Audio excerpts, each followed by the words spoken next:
Dan memang orang semua tahu. Maknanya kalau katalah nak tahu apa-apa tentang Sadiq, Dayah mesti tahu. Jadi pada waktu itu SPRM panggil Dayah untuk siasatan. Dayah tak tahu dia saksi ke suspek. Dan dalam siasatan itu mereka memang berlaku sangat kasar pada Dayah. Dia campak handphone depan Dayah. Ada seorang pegawai SPRM tu macam nak lempang Dayah sehingga tangan dia betul-betul dah dekat macam dah sejengkal daripada pipi Dayah. Ini semua ada dalam laporan polis. Diherdiknya Dayah, mereka kata Dayah akan tinggal sebatang kara. Banyaklah, ada satu kali tu ada seorang pegawai masuk dan tendang kerusi Dayah. So benda-benda ni semua adalah tekanan yang sangat tak patut dibuat, sangat tidak beretika, bukan satu benda yang patut dibuat oleh pegawai penyiasat SPRM.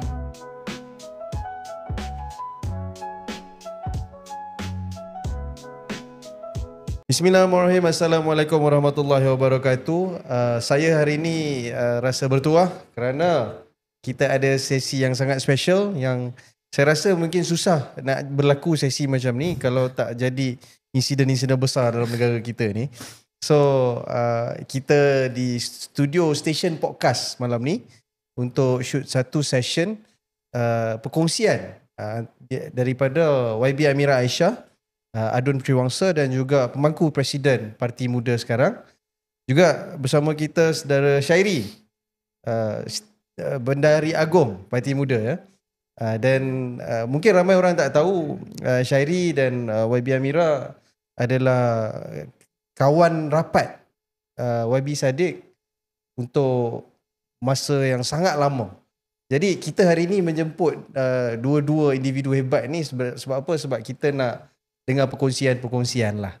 Sebab baru-baru ni dengan meletupnya kempen Prima Vele, YB Syed Saddiq dan sebagainya ni, saya hari tu ada buat satu video yang sebelum perbicaraan pendengaran kes rayuan ni, saya cakap mungkin berkat bulan puasa, bulan Ramadan ni, Allah memang nak tunjuk karakter sebenar YB Syed Saddiq kat seluruh Malaysia. Sebab biasa kalau orang tengok dia kan tengok dekat politik kan, bahas dalam parlimen, berdebat, bagi ceramah. But dia as a person jarang orang tengok kan. So sebulan ni banyak orang dapat tengok benda tu. Tapi kita nak dapatkan benda yang lebih in-depth. Bukan sekadar social media. Kita nak dapatkan isu-isu, story-story yang lebih personal. Especially dari experience YB Amira juga. Daripada experience Syairi. Dan benda-benda ni adalah benda yang saya rasa boleh relate banyak tu karakter YB Syed Saddiq sendiri. So dengan pembukaan itu saya ingin welcome first YB Amira Aisyah. Syairi, welcome to the studio, welcome to the session. Thank you. Terima kasih Cik. So untuk memulakan, saya rasa kalau YB boleh ceritakan sikit daripada mana YB kenal YB Syed Saddiq sebenarnya asalnya. Saya kenal Saddiq dah sangat lama lah. Kami sama dalam kumpulan debate di UIA. Jadi waktu saya masuk, saya first year, Saddiq third year if I'm not mistaken. Dan dia senior saya untuk debate. Tapi sebabkan kami dua-dua orang Johor, jadi kita kalau cuti semester ke apa, we usually go back to JB together dengan ramai-ramai beberapa orang debate team yang Johor. Kita akan carpool untuk balik JB ataupun balik ke KL semula bersama. Jadi daripada time debate tu, daripada umur saya 18 tahun macam tu sehingga ke sekarang, so maybe dah more than 10 years lah mengenali Syed Saddiq. Dan of course daripada uni tu kita rapat, kemudian kita juga sama-sama aktif sewaktu di uni tersebut, bukan sekadar dengan debate sahaja, dengan aktivisme-aktivisna. Sebab kalau ingat pada waktu tu, pada tahun 2013-2014, masa tu apa kempen yang paling tengah hangat? 2013-2014 Ya. Masa tu saya rasa kempen yang masih tengah hangat adalah dia orang panggil apa Kita masa tu tengah melawan Najib. Masa tu ialah masa tu GST. Ya, kita mula dengan GST, kemudian tangkap MO1. Tagline apa? Ini kalilah. Ini kalilah. Ini kalilah. Jadi waktu tu kita banyaklah sama-sama terlibat. Kita pernah tour satu Malaysia dengan tak ada duitnya sebagai satu student, sebagai student untuk deklarasi rakyat pada waktu itu. Jadi daripada situ kita dah lamalah fight together daripada segi aktivism dan sehinggalah ke hari ini. Uh, YB rasa adakah masa YB kenal YB Saddiq dekat universiti dulu dah nampak karakter-karakter yang dia ni memang akan jadi politician ni, ataupun masa tu aktivism tu adalah memang ialah student movement, aktivism student kan, ataupun macam mana? Saya rasa macam waktu tu kita tak adalah terlalu berfikir tentang kita akan masuk politik dan kita akan menjadi ahli politik. Waktu itu we were just memang purely driven dengan intention untuk nak melawan Najib Razak pada waktu itu. Dan waktu itu kita memang purely semangat aktivisme mahasiswa tu memang kuat lah. Dan kalau you all tahu, aktivis mahasiswa ni selalunya tak berminat dengan nak jadi ahli politik. Semua nak kata kita aktivis mahasiswa dan kita tak akan masuk politik. Walaupun pada waktu itu ramai sebenarnya saya sendiri dan ramai kawan-kawan memang selalu kata Saddiq ni confirm akan masuk politik ni, confirm akan jadi menteri one day, confirm akan jadi somebody big in politik. Tapi Saddiq selalu akan cakap no, that's not my intention, bukan tu yang saya nak, we just want to do this purely. So macam benda tu kita boleh nampak, tapi kita pun tak adalah mengejar ke arah itu, if that makes sense. Faham. Terima kasih YB. Syahri pula, adakah Syahri pun daripada zaman universiti juga? Adakah Syahri kenal dia melalui kerja politik? Syahri dengan saya sama batch ke? Kalau kita nak ikut pada zaman universiti, saya rasa saya punya zaman universiti lagi jauh daripada dia orang. Saya saja buat serangan halus, saya minta maaf sikit. Kita kena check lah Syahri zaman universiti berapa tahun berapa. Dia kalau pangkal IC tu segan juga nak sebut pangkal IC kan. So daripada pangkal IC kita dah tahu tahun berbeza lah. So Syahri kenal YB Saddiq daripada mana? Okay, saya sebenarnya kalau nak ikutkan daripada tahun lah, rasanya ini tahun kelima mengenali YB Syed Saddiq. Maknanya saya mengenali YB Syed Saddiq ni selepas langkah Sheraton. Maknanya pada selepas langkah Sheraton rasanya dia dah mengalami orang kata resetting dia punya team. So rakan-rakan team yang lama mungkin dah tak ada. Pada waktu tu masuk team-team yang baru tu, pada waktu tu lah saya muncul. Jadi asal dia adalah bukan masuk team, saya lebih kepada freelance punya consult in term of project management dengan komunikasi lah. Dan daripada situ last sekali mengenali YB Syed Saddiq dan terus diabsorb masuk sebagai tim tetap. Daripada situ mengenali cara kerja YB Syed Saddiq lebih terperinci lah, lebih dekat lah. So sebenarnya dari situlah kita bermula dan mengenali, terus jadi kawan. Dan sampai sekarang kita jadi antara penyokong kuat jugalah mengenali dia kan. Itu antara detik-detik permulaan mengenali YB Syed Saddiq. Tadi agak interesting bila Syahri cakap yang Syahri kenal right after langkah Sheraton kan. Sebab kita penonton juga nak tahu, kita tengok siasatan, macam-macam siasatan berlaku terhadap YB Syed Saddiq, keluarga dia and everything semua. Benda ni bermula memang selepas langkah Sheraton kan. Maksudnya masa Syahri masuk dan join tim YB Saddiq tu, masa tu dah automatically sekejap je masuk dan terus dah macam-macam hal jadilah. Okay, ni macam ni.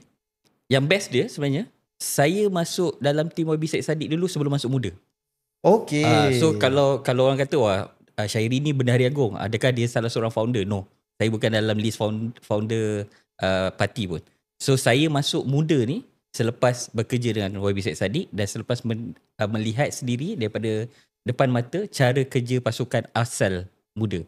So dia punya challenging dalam bidang politik tu sangat berbeza untuk parti yang baru yang ditunggangi oleh anak-anak muda yang sangat orang kata bersemangat wajar ni. Dia punya api membara tu untuk langgar tembok dinding ni, untuk melanggar politician orang kata yang dah lapuk ni. Benda tu yang membuatkan kemudian baru saya masuk ke dalam parti. Maknanya saya mengenali YB Syed Saddiq dulu, masuk ke dalam tim YB Syed Saddiq, baru masuk ke muda. So benda tu sebenarnya interesting lah, pasal saya masuk pada umur yang agak lewat untuk menyertai parti politik dan muda adalah parti politik saya pertama. Walaupun sebelum tu saya actively terlibat untuk membantu politician sebelum ni daripada sudut consult project management. Walaupun bekerja rapat dengan ahli politik sebelum ni, saya tak pernah lagi terbit rasa minat untuk menyertai parti politik tu sebab dia punya rasa feel tu tak ada. Dia punya spark tu tak ada. Tapi bila saya tengok gerak kerja parti muda ni yang diketuai oleh YB Syed Saddiq, YB Amira dan founder-founder asal, bayangkan dia orang punya pergerakan tu dengan kita kata apa, resources yang sangat terhad, dengan dugaan yang sangat besar, dia orang sanggup menukar arus. Kita bayangkanlah nak dapatkan pendaftaran parti muda pun makan bertahun. Itu antara benda-benda yang saya rasa benda yang membuatkan rasa spark untuk join di muda lah. So daripada situ kita boleh tengok sebenarnya the struggle daripada awal tu sebenarnya dah ada lah. Bayangkan langkah Sheraton terjadi, nak buat parti tu jadi, dan sampai sekarang rasanya kita tak pernah selesa lagi. Sampai sekarang ni dengan kes yang dihadapi oleh Sadiq ni belum selesai, walaupun hari ni kita expect akan selesai. So kita still akan terus berjalan ke depan lah. Faham? Terima kasih. Macam YB, saya rasa masa benda-benda ni semua berlaku, YB masih salah seorang daripada tim YB Sadiq lagi kan masa tu kan. Saya dengar dulu bila ada bermulanya siasatan ni semua, YB ada pergi buat police report and everything, dengar sampai kena masuk basement lah apa semua, bawah tanah ni semua. Pasal apa tu YB? Saya waktu saya join tim Sadiq, so just to give context, untuk bagi konteks saya bukan dalam Bersatu. So daripada awal dulu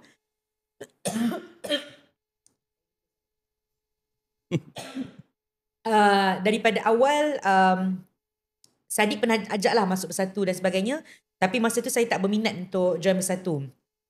So bila langkah Sheraton berlaku, baru saya ada text Sadiq masa tu. Saya kata, Sadiq, I think you should start a new party filled with young smart people.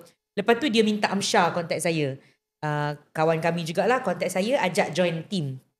So masa tu mula-mula saya macam tak adalah rasa nak join team sangat. Tapi lepas tu diorang kata ni baru lepas langkah Sheraton, banyak tim Sadiq dah leave him, banyak yang dah tinggalkan dia sebab keadaan dia pun kita tak pasti status dia. So dia perlukan orang-orang yang dia boleh percaya. Jadi saya pun masa tu saya pun decide tak apalah, join, tolong kawan. Dan sewaktu saya join team, saya pun masa tu tak sangka lagi akan ada berlaku benda-benda pergolakan yang sangat sangat hebat ni. Sehinggalah kalau kita semua tahu, Sadiq ada buat laporan polis tentang duit hilang di rumahnya, dan daripada situ SPRM buka kertas siasatan yang sebenarnya bagi saya masa tu kami semua merasakan bahawa this looks like a fishing expedition. Sebab kita macam tak tahu sebenarnya apa yang mereka nak siasat, kita tak tahu masa tu. Dan bila dipanggil seorang demi seorang, kawan-kawan dipanggil pada waktu itu, kita tak tahu pun kawan-kawan ni dipanggil ni sebagai saksi ke, sebagai suspek ke. Sepatutnya bila you panggil orang untuk siasatan, orang tu dah kena tahu kita ni dipanggil sebagai saksi ke suspek. Kan? Sebab ada beza, saksi punya keterangan berbeza, suspek punya keterangan berbeza. Dan macam mana kita nak refer kepada lawyer untuk protect diri kita, bagaimana, semua tu kita perlu tahu. Tapi kita dipanggil ni kita tak tahu kita saksi ke suspek. Jadi dari situ kita dah ada suspicion ini fishing expedition. Tapi pada waktu itu sebab saya bukan, saya tak pernah terlibat dengan Bersatu, dan siasatan ini adalah siasatan sewaktu mereka dalam Bersatu. Jadi pada waktu itu saya lah dalam tim tu yang tidak langsung dipanggil untuk siasatan. Not as a saksi, not as a suspect. So saya lah orang yang boleh maknanya tengok daripada orang kata outside of the daripada balcony view tu, rather than panik bila aku kena panggil macam tu kan. Dan pada waktu itu banyak benda yang berlaku. Contohnya one of our friend, dan benda ni kita dah ada benda yang kita dah release ke public, ada benda yang belum. Saya kongsikan dulu benda-benda yang kita dah release ke public. Contohnya salah seorang daripada kawan kami yang sangat rapat, yang juga merupakan dulu sewaktu Syed Saddiq menteri, dia merupakan personal assistant Saddiq. Dan saya memang rapat dengan dia daripada uni, Hidayah. Hidayah ni masih muda lagi, dan memang orang semua tahu. Maknanya kalau katalah nak tahu apa-apa tentang Saddiq, Dayah mesti tahu. Jadi pada waktu itu SPRM panggil Dayah untuk siasatan. Dayah tak tahu dia saksi ke suspek, dan dalam siasatan itu mereka memang berlaku sangat kasar pada Dayah. Dia campak handphone depan Dayah. Ada seorang pegawai SPRM tu macam nak lempang Dayah sehingga tangan dia betul-betul dah dekat, macam dah sejengkal daripada pipi Dayah. Ini semua ada dalam laporan polis. Diherdiknya Dayah, mereka kata Dayah akan tinggal sebatang kara. Banyaklah, ada satu kali tu ada seorang pegawai masuk dan tendang kerusi Dayah. So benda-benda ni semua adalah tekanan yang sangat tak patut dibuat, sangat tidak beretika, bukan satu benda yang patut dibuat oleh pegawai penyiasat SPRM. Dan kemudian waktu itu bila Dayah keluar, memang saya yang ambil dia di SPRM. I fetch her from SPRM. Dan dia memang menggigil menangis ketakutan. Dan waktu tu saya kata, Dayah tak boleh ni Dayah, kita kena buat report polis. Laporan polis kena buat. Masa tu Dayah kata, tak nak lah Mira, kalau buat laporan polis nanti takut dia buat lagi ke Dayah. So ketakutan tu sangat real. Orang memang diorang takut dengan kalau buat macam mana, kalau kita buat laporan, kalau orang tahu nanti kita kena lagi teruk. Tapi saya dan beberapa rakan lain, kita berjaya untuk yakinkan Dayah untuk buat laporan polis. Kita buat laporan polis dan kemudian Dayah juga ada buat PC. Dan pada waktu itu Dayah buat PC bersama dengan Tun Dr. Mahathir di pejabat Tun M di YKP, Yayasan Kepimpinan Perdana. Dan waktu tu SPRM kata tak ada bukti. Dan saya pun rasa macam memanglah tak ada bukti. Sepatutnya siasatan ni kena ada bukti. Sebab apa? Sepatutnya kenalah turn on recording untuk siasatan. Tapi kenapa tidak dibuka recording itu sewaktu siasatan? Benda itu pun dah orang kata sah lah kan. Dan menunjukkan. So YB, maksudnya benda tadi ni semua ni, dia panggil saksi apa semua ni, bukanlah nak dapatkan bukti sangat pun. Dia lebih kepada intimidation. Saya tak boleh nak buat assumption yang ni lah kan. Tapi bagi saya, kalau nak buat siasatan dan kalau secara beretika, kalau kita ikut secara tertib, sepatutnya ada recording. Itu saja. Dia nak cari bukti ke, dia nak cari apa ke, dia kena ada recording. Itu hidayah.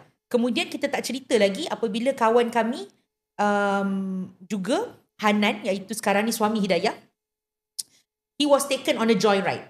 Kita panggil joyride sebab malam tu dia tak dipanggil. Ini lagi satu masalah. Dia tak dipanggil pun sebagai saksi ataupun suspek. Tiba-tiba kita ada kawan yang dekat dalam tu yang sedang disiasat. Kawan tu telefon dan dia kata, Nan boleh tak datang ambil aku? Lepas tu kita dah pelik. Macam kenapa Hanan yang kena datang ambil dia kan? I think it was about like 11 PM, 12 AM. Masa tu saya, Hanan, Dayah, kami sedang duduk lepak makan. Waktu ni masa dekat Muar? No, masa tu kami di KL, di Kuala Lumpur. Dan kawan tu telefon, Nan boleh tak ambil? Lepas tu Hanan macam, tak apa, nanti aku bagi tahu lawyer. Tadi tak, kau tak payah panggil lawyer, kau je datang ambil aku.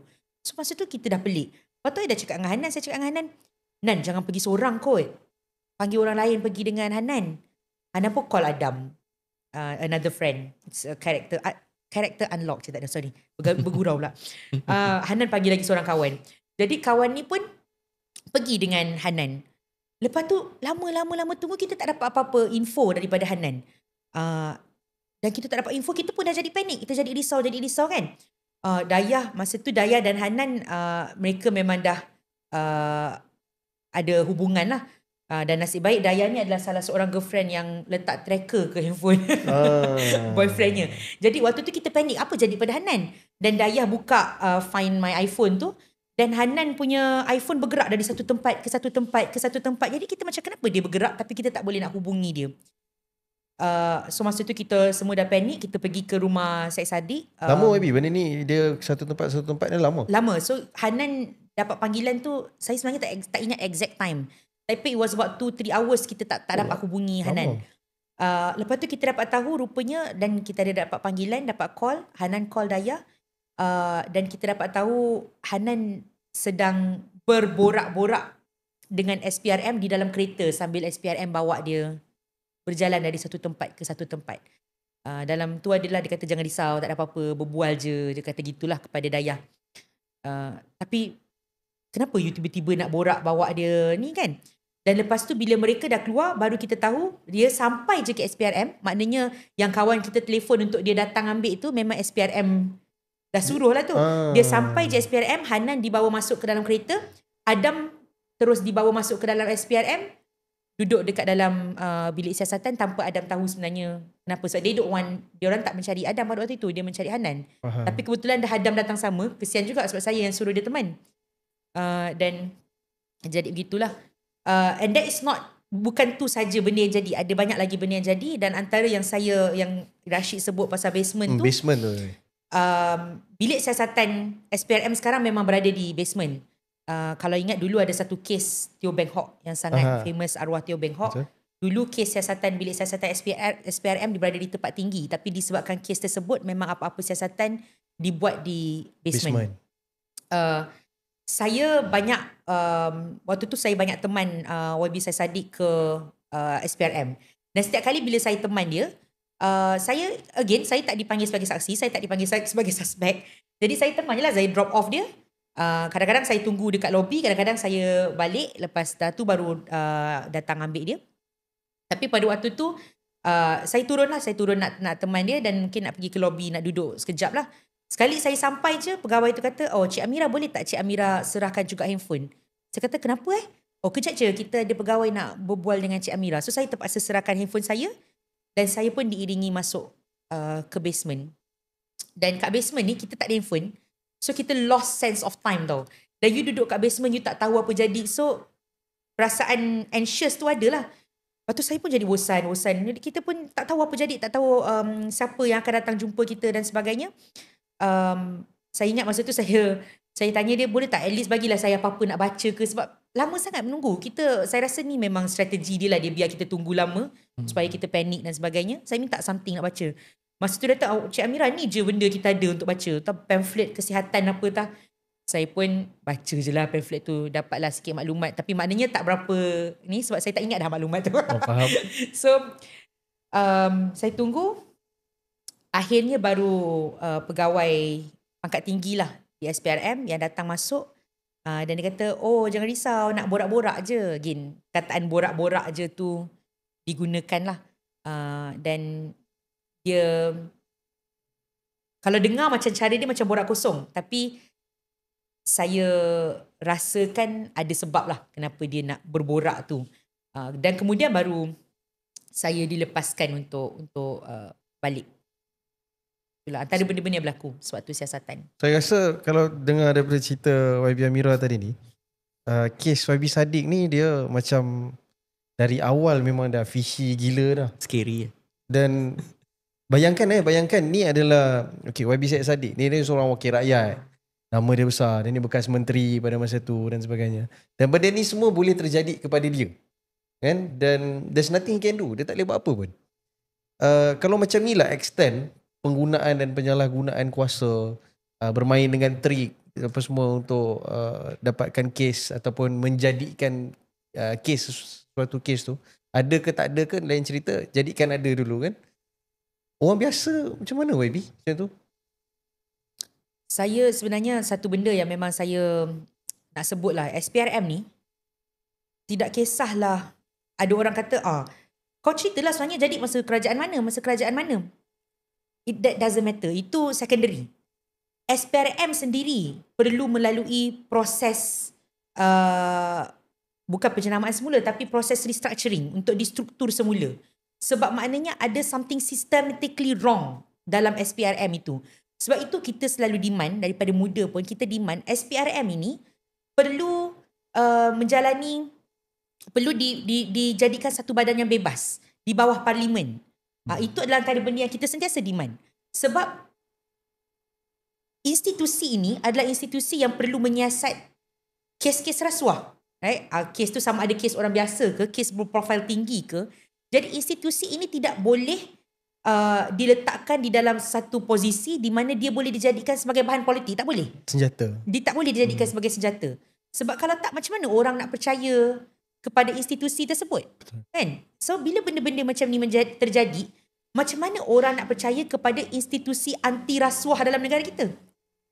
Ni saya tak buka cerita lagi tentang Pesuruhjayanya. Betul. Kita semua, saya rasa semua tahulah yang saya antara orang yang kuat berkempen melawan Azam Baki. Kita turun ke jalan.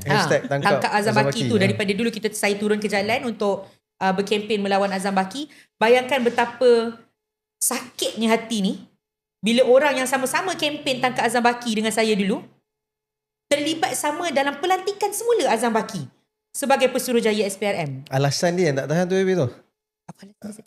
Apa prestasi cemerlang. Prestasi cemerlang. Dan kalau kau rasa prestasi cemerlang, dulu kenapa kau protes sama-sama dengan aku kat jalan? Tak, benda tu tak masuk akal. So benda-benda macam ni dia sama juga SPRM, polis. Ini adalah institusi yang you kena jaga. You have to take care of its sanctity. Dia punya dignity, semua itu perlu diangkat dengan tinggi. Sebab bila orang hilang kepercayaan, kepada institusi-institusi ini, orang dah tak ada respect dah dengan kerja-kerja yang dia buat. Sedangkan saya tak kata semua jahat dalam tu. Tak semua SPRM jahat. Tak semua polis jahat. Saya dah jumpa banyak pegawai-pegawai polis, pegawai-pegawai SPRM yang jujur, yang amanah, yang memang bekerja keras pagi, petang, siang, malam. Tapi disebabkan betapa institusi itu sendiri tidak dijaga dengan rapi, rosaklah. Nila setitik rosak susu sebelanga. Terima kasih Baby. Kita rasa dapat perspektif yang tak pernah dengar lagi, sebab ni adalah sebelum tuduhan-tuduhan mahkamah, laporan liputan berita apa semua. Ni masa ni Syahri adalah masa memang siasat. SPRM tak ada apa lagi, dia working in the blind, masih macam orang buta lagi, gelap lagi kan. Jadi to the point yang macam YB cakap tadi, yang macam mana rakyat nak percaya kepada institusi ni.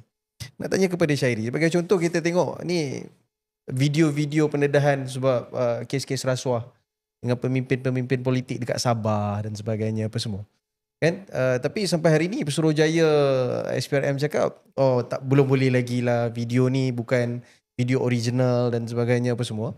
Tapi dalam kes YB Saddiq kita tengok boleh pula SPRM ambil testimoni orang betul-betul je. Ni bukan video recording ke apa ke, ni testimoni saja. Testimoni yang ada 2 orang bagi testimoni yang bertentangan, tapi dia boleh pilih ambil satu je. Yang mana yang dia suka dia ambil. Yang menyebabkan dia kalah dia tak nak ambil. Syahri yang banyak terlibat dengan proses di mahkamah apa semua ni, apa pandangan Syahri? Benda ni kalau kita nak keluarkan terma yang kita boleh katakan, inilah yang kita boleh namakan sebagai pendakwaan terpilih ni. Sebab dia ada kes-kes yang clear, jelas, tetapi ni kita put aside dulu. Sebab belum, orang kata belum masa ataupun bukan yang khas terpilih sekarang. Yang terpilih sekarang yang ni. Tapi tak ada bukti ni. Itu yang macam YB Amira kata tadi tu. Saksi-saksi ni tadi jadi mangsa yang kena fishing. Bayangkanlah, kita tak terfikir kan bagaimana jenis siasatan yang boleh dibuat dalam kereta, dalam kenderaan secara bergerak. Dan benda tu dijadikan bukti untuk menjadikan satu pendakwaan khas kepada, kalau kita kata tadi, bukan sosok orang biasa ni, bekas menteri. Bayangkanlah kalau orang yang macam ni boleh dikenakan pendakwaan terpilih macam ni. Kalau kena pada orang biasa macam kita ni, kita tak tahulah siapa yang boleh bela kita. Jadi daripada sudut ni pula, kalau saya punya pengalaman, saya lebih kepada dalam proses perbicaraan. Dan daripada situ pun sebenarnya kesukaran yang dihadapi oleh pasukan pun pada waktu tersebut sangat sukar lah sebenarnya kalau kita tengok. Dia bermula daripada sesimpel mungkin. Untuk masuk ke mahkamah sendiri, tiba-tiba yang kita kata mahkamah terbuka ni, untuk kes YB Syed Saddiq ni khas kena ambil PAS. So pada hari yang awal tu permulaan, kita orang tak tahu kena ambil PAS. So bila kena ambil PAS, okeylah, kita turun ke kaunter untuk ambil PAS. Bila nak ambil PAS tu, dia ada keluar registration. Register tu kita tengok, nama tak ada lagi, tapi PAS dah limited tinggal 5. So jadi macam, kenapa PAS tinggal 5? Separuh kita dah allocate untuk SPRM punya pemerhati. Untuk dia ada allocation pula? Dia dah ada allocation. So saya cakap, kalau macam tu, berapa perbahagian allocation ni? Dia dah pegawai mahkamah tu dah macam blur-blur, dia masuk dalam sekejap, lepas tu keluar berapa orang daripada tim YB Syed Saddiq untuk tengok. So kita tanya berapa allocation yang ada sebenarnya kan. So daripada situ kita dah tahu dia orang dah ada permainan yang menyusahkan lah tim daripada awal. Jadi kita orang terpaksa arrange, saya terpaksa minta tim keluarkan satu surat untuk tim, senarai nama tim, satu lagi untuk senarai nama ahli keluarga. Bayangkanlah, takkanlah yang tertuduh ni YB Syed Saddiq tak boleh bawa family dia masuk untuk mendengar perbicaraan kan. Dan ada tim juga untuk masuk. Dan kalau kita tengok sebenarnya, kalau kita tengok dalam mahkamah lah, seating sebenarnya besar lah. Tapi bila dia limit kan, dah jadi satu seat tu boleh 3 orang. So dia dah kurang-kurangkan. Dan kita kata kontrol dalam mahkamah tu agak strict lah. Itu kita respect lah urusan dalam mahkamah. Tetapi dalam proses tu antara kesukaran yang kita hadapi yang ni kita tak tahulah sama ada benda ni terpilih tu, pendakwaan terpilih tu affect kita punya kes ni.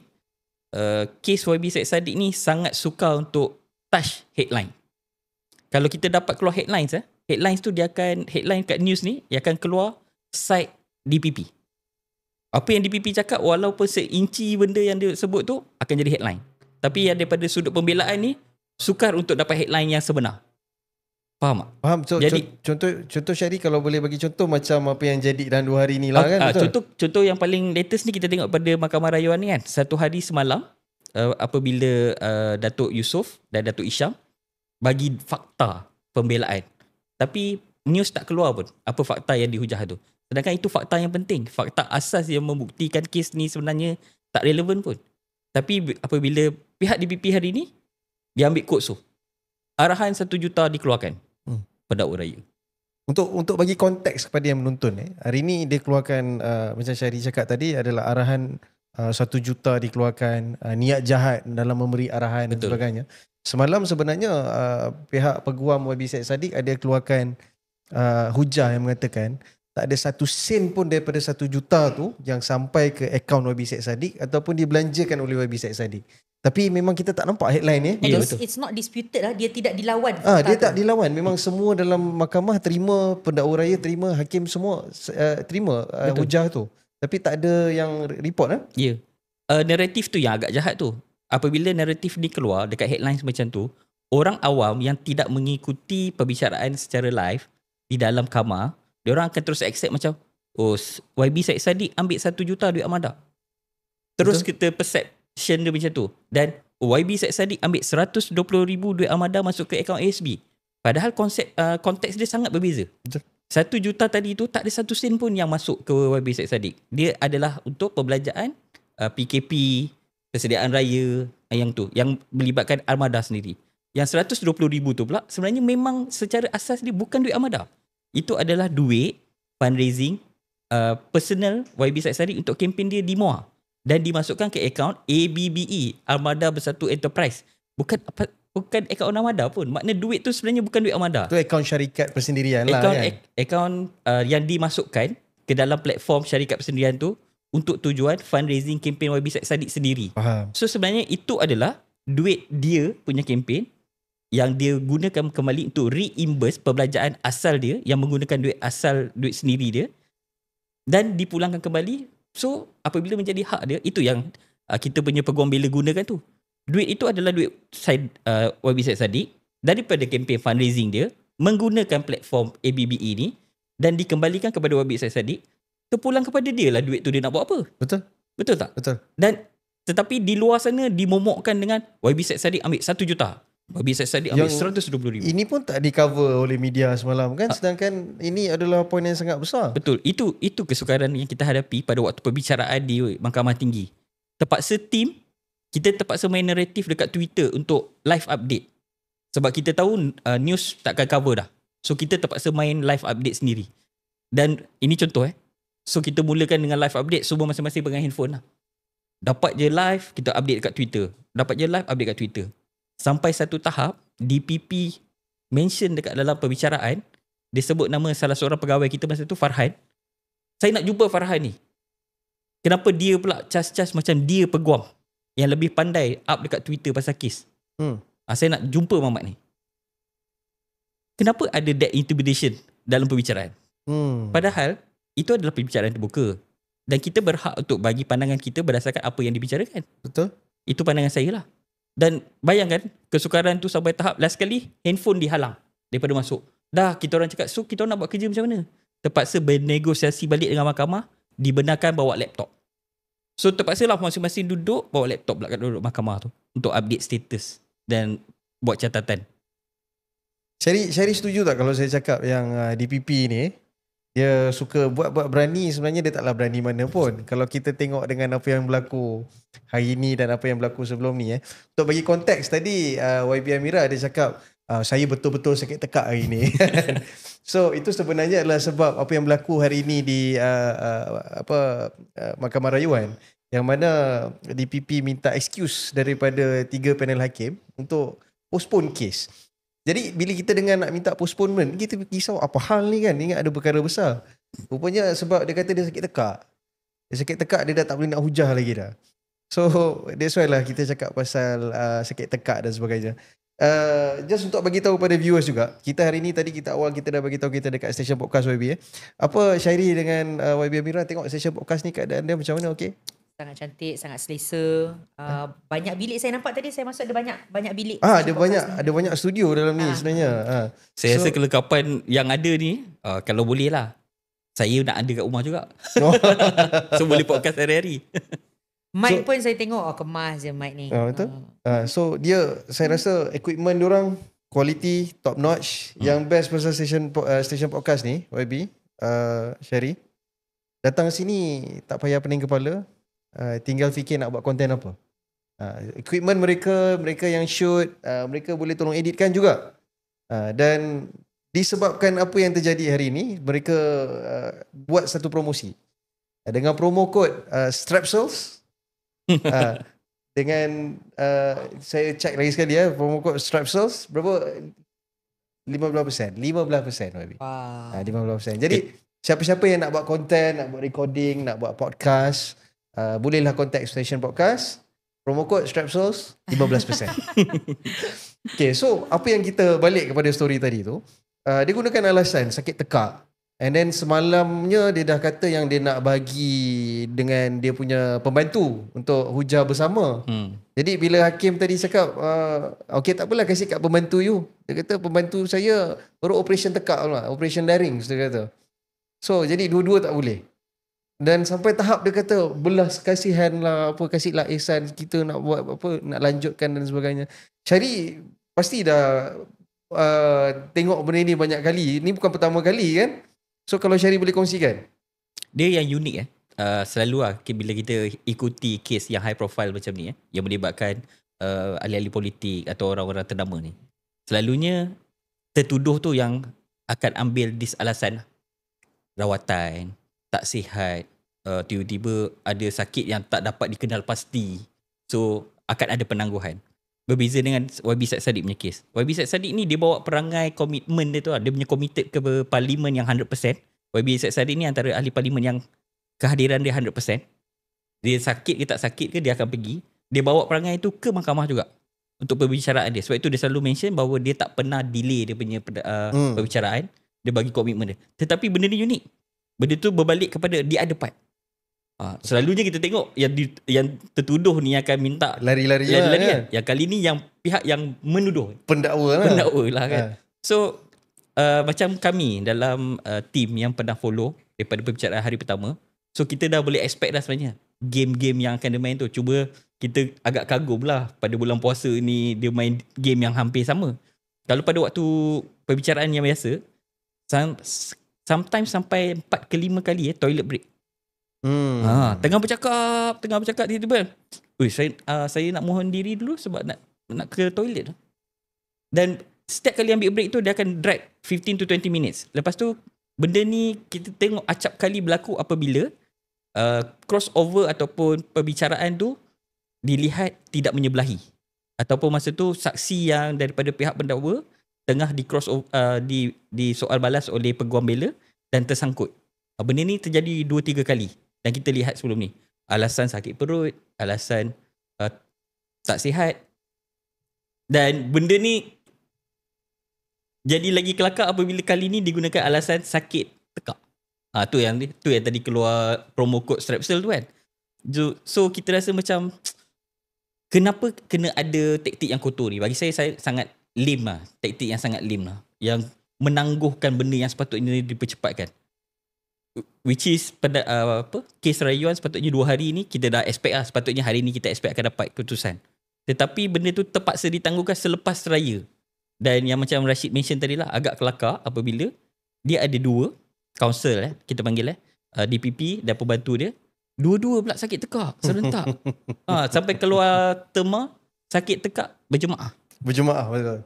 So benda ni kita boleh kata, kalau kita nak katakan benda ni bukan pendakwaan tu pilih dengan taktik-taktik yang macam ni, benda ni kita nak kata apa lagi? Benda ni sangat, bagi saya sangat jijik lah. Taktik yang jijik.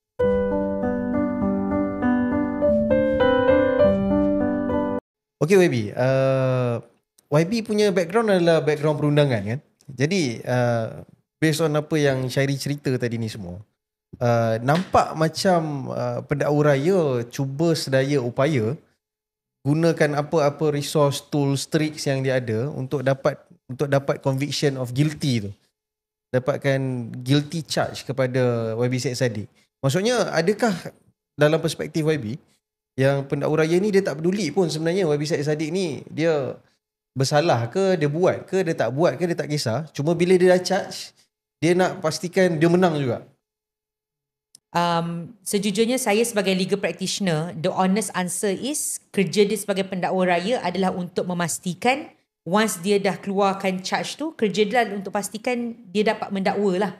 Tetapi cara macam mana dia nak dapatkan pendakwaan tersebut, dia juga perlulah menggunakan orang kata cara-cara yang beretika dan memastikan bahawa sistem perundangan itu tidak orang kata dipandang seperti satu benda yang kita boleh buat ikut suka hati kita.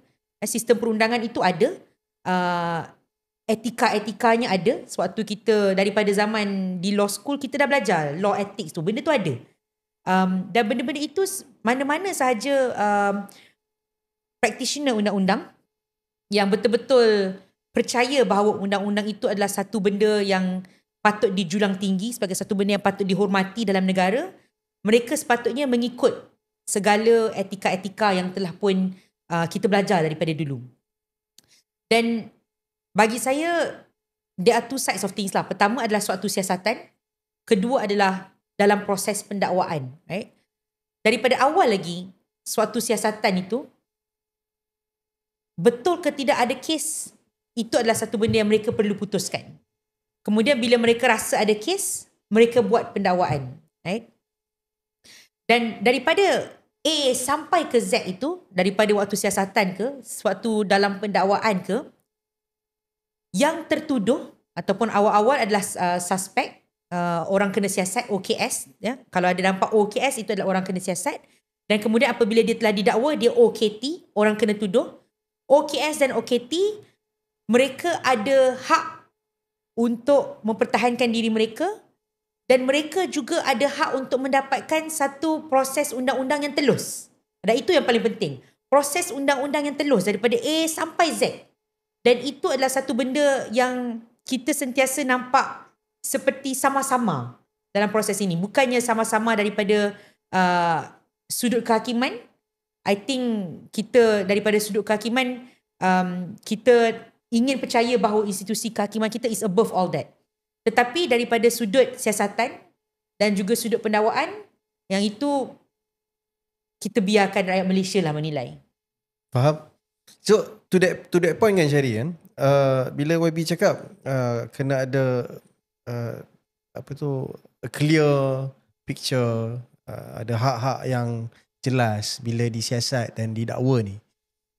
Ada cerita pasal 2 hari ni bila peguam daripada pihak YB Syed Saddiq, peguam pembelaan, kemukakan hujah dekat mahkamah yang mengatakan dia nak seolah-olah nak mengetepikan testimoni daripada saksi pendakwaan 13 dan 11, yang mana dia kata ada mereka sebenarnya pernah bagi kenyataan kontradik. Yang pertama cakap benda ni semua terjadi, yang kedua ada sekali dia yang cakap yang kita terpaksa, kita nak puaskan hati SPRM je sebagainya. So pendapat Syahri macam mana? Okey, kita ambil daripada hari pertama punya fakta yang digunakan oleh pihak peguam bela. Pihak peguam bela, kita ada gunakan satu fakta yang mengatakan SD11 dengan SD13 ni, statement witness statement mereka pada waktu siasatan dengan apa yang diberikan dalam mahkamah ada sangat kontradik lah. Tetapi saksi yang SD3 kalau tak salah saya, Ulia, dia still consistent. Kita berbalik kepada perbicaraan pada peringkat mahkamah tinggi. Saya ingat lagi situasi pada waktu Ulia jadi saksi. Pada waktu Ulia jadi saksi, pasal Ulia ni dia ada background legal. Dia belajar legal juga, saya rasa. Mungkin betul. Yang betul, dia sama ICOL. Jadi dia tahu sebagai saksi, dia perlu respon dan memandang kepada hakim. Jadi dia ignore apa yang cuba intimidation by DPP. Maksudnya dalam mahkamah ni pun intimidation masih berlaku. Berlaku. Soal jawab tu agak keras daripada DPP, dan dia respon dengan sangat tegas. Bermakna dia tak flop pun, dan dia konsisten dengan jawapan dia yang sangat ni. Termasuklah apabila ditanya pada date-date tersebut, kamu di mana? Dan dia kata dia tak tahu dan dia tak ingat. Dan dia konsisten. Ditekan pun dia konsisten. Dan apabila dia tidak memandang kepada DPP marah. Tapi betul dia kata dia perlu respon kepada hakim. Apabila menjawab soalan, kita perlu respon pada hakim dan memandang. Itu DPP lagi angin. Itu satu situasi yang saya masih ingat. Lepas tu ada lagi situasi yang saya cakap tadi lah. Yang kita kata taktik yang digunakan oleh DPP untuk delay tu. Teringat apabila YB Gobin cross over untuk menyoal balas kepada saudara Rafiq. Masa tu ada fakta yang bercanggah dengan witness statement masa tu. Dan kita nampak situasi Rafiq masa tu dah goyah. Dah goyah. Dan apabila dah goyah tu suddenly kan DPP minta tangguh dan menggunakan alasan Rafiq pada waktu tersebut dia tak ready sebab kalau tak silap saya wife dia tengah pregnant rasanya. So diminta tangguh. So maksudnya dia ni cross examination. Yeah. Lepas tu dia dah nak berubah jawapan. DPP stopkan benda lah tu dia terjadi. Yeah. So ni salah satu trik yang dia pakai lah ni. Ya. Dan dia minta trik tu rehat dan kemudian minta penangguhan pada waktu yang lain.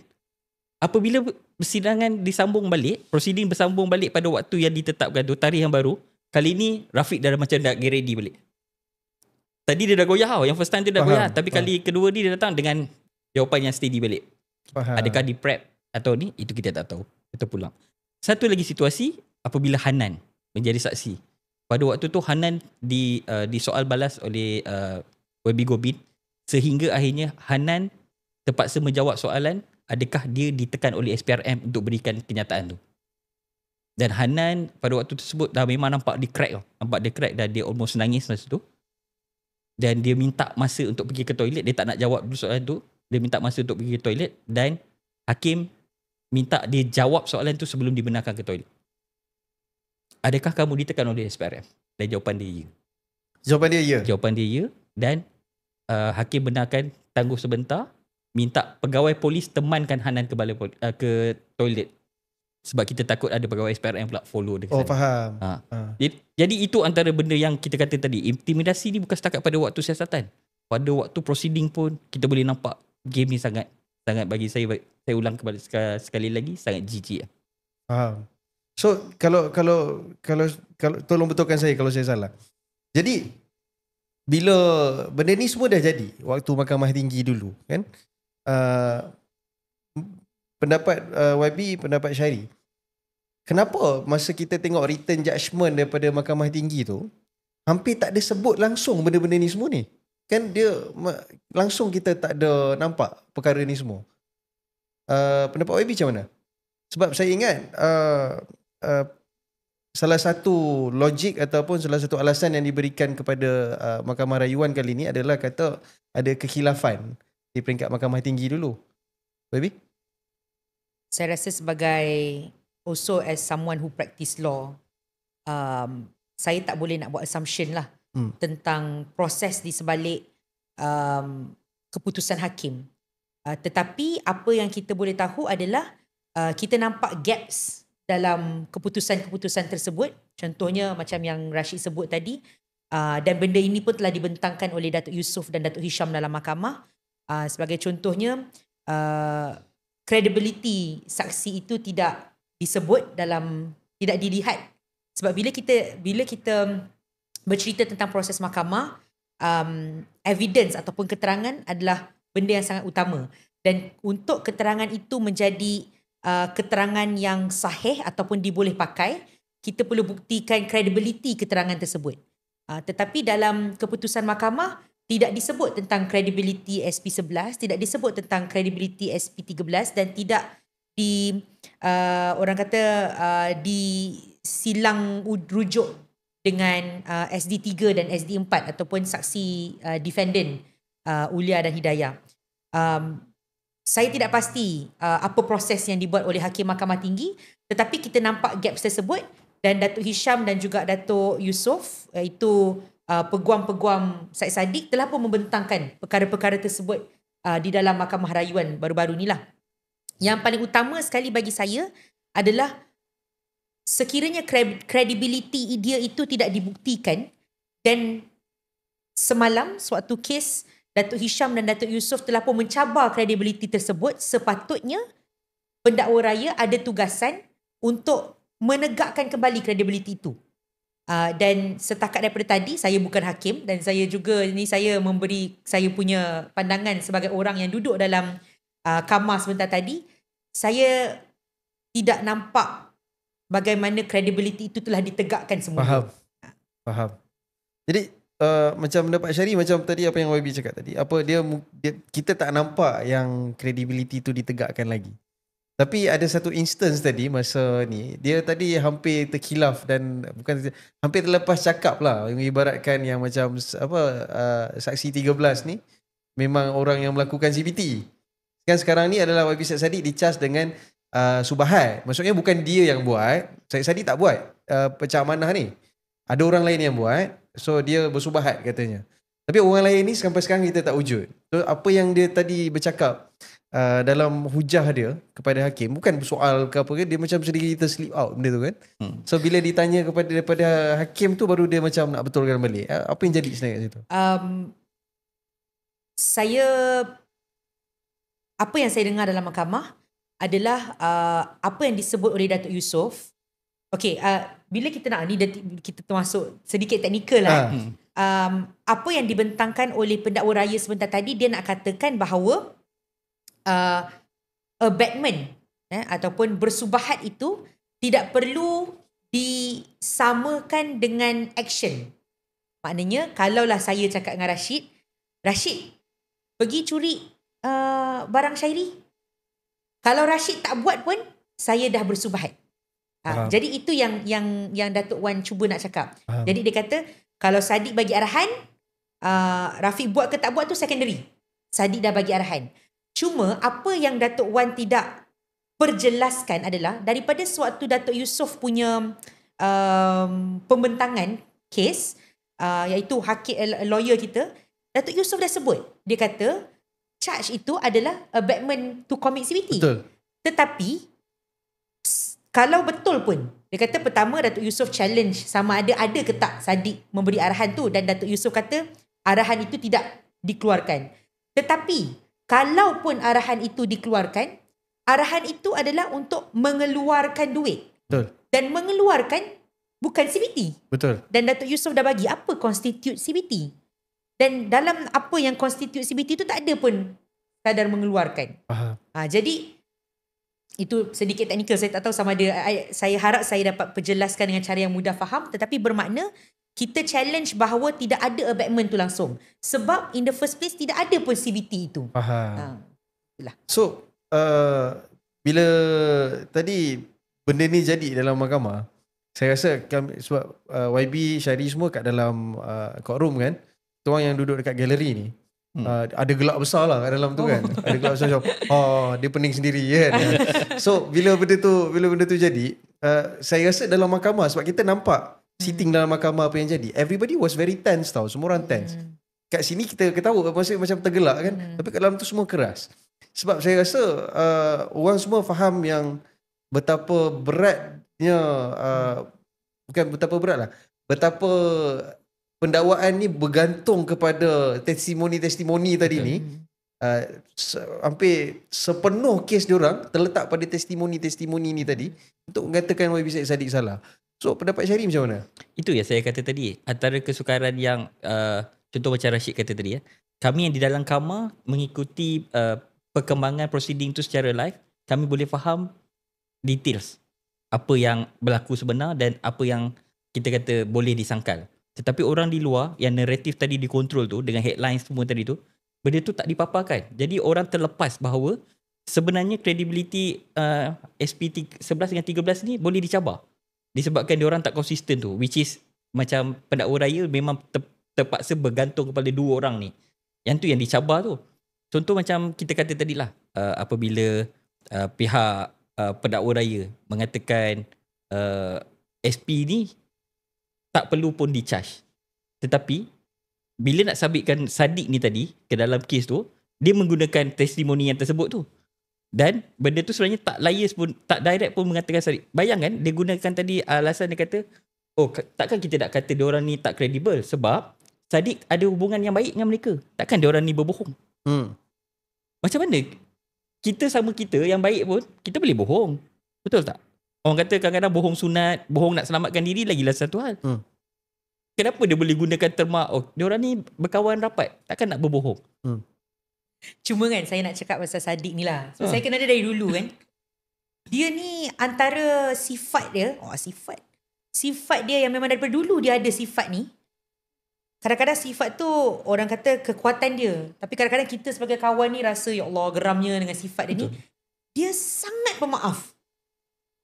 Orang tu buat apalah kat dia, dia maafkan. Sebab tu lah orang tu buat apa pun, gaduh apa pun dengan dia boleh baik juga dengan orang tu. Itu sifat dia yang bila Datuk Wan sebut benda tu saya tergelak sikit lah. Sebab saya rasa macam dah memanglah dia baik, dia memang gitu. Dia memang orang buat apa dia jadi macam tu lah. Kadang-kadang kita yang geram. Betul. Tengok. Kita tak tahu nak kata dia baik ke, dia naif ke, dia faham ke tak. Sebab antara situasi dia, masa kat Mahkamah Tinggi tu, keputusan dah diumumkan, Syed Saddiq bersalah dengan hukuman penjara dan hukuman sebatan. Keluar je daripada kamar, saksi yang orang kata throw him under the bus tu, kat luar mahkamah tu peluk dia. Dan Saddiq jadi kaku. Dia tak marah. Dia jadi kaku itu. Itulah dia Saddiq. Orang yang campak dia bawa bas ni pun dia macam okay. Betul, saya ingat saya kat luar mahkamah time tu masa dia keluar untuk buat PC tu kan. Ya. Benda pertama yang dia cakap adalah saya percaya kepada sistem kehakiman kita. Saya akan lawan di mahkamah. Kalau orang lain, kita dah tengok dah politician Malaysia ni berapa banyak dah. Daripada tahun 90-an, 98, 2000, paling latest ni. Bila diorang dijatuhkan bersalah and everything semua, oh mahkamah tak adil, oh mahkamah tak betul, oh mahkamah, semua salah mahkamah. Undang-undang kita yang problem, mahkamah kita yang problem. Tapi YB Saddiq tak ada benda ni. So itu saya rasa adalah salah satu nilai yang kita kena appreciate lah sebagai orang Malaysia. Sebab kadang-kadang geram juga lah nak appreciate benda tu. kita geram lah. Kita geram. Betul. Tadi kita berbual dengan Space Dollar tadi kan. Kita cakap benda yang sama, yang kadang-kadang kita yang geram lebih daripada dia. Betul. Kan? Tapi kalau cakap pasal the karakter-karakter macam ni yang ada daripada YB Saddiq kan. Saya nak tanya satu je lah.